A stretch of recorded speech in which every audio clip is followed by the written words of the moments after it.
Hello mga kaungaw, susamahan niyo po ako ngayong araw for my mini vlog. Magkakape muna tayo para lalong gigising ang ating araw. So, ayan mga kaungaw, inom muna tayo ng kape.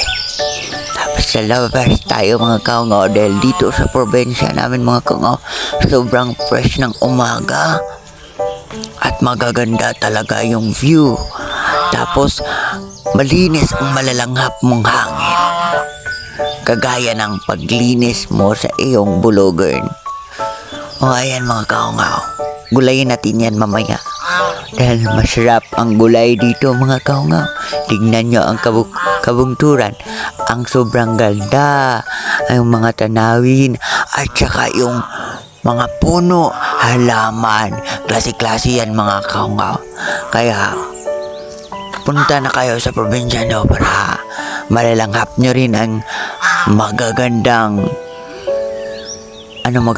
fresh pala, fresh na hangin. So ayun lang mga kaungaw, thank you for watching. Don't forget to like, comment, share.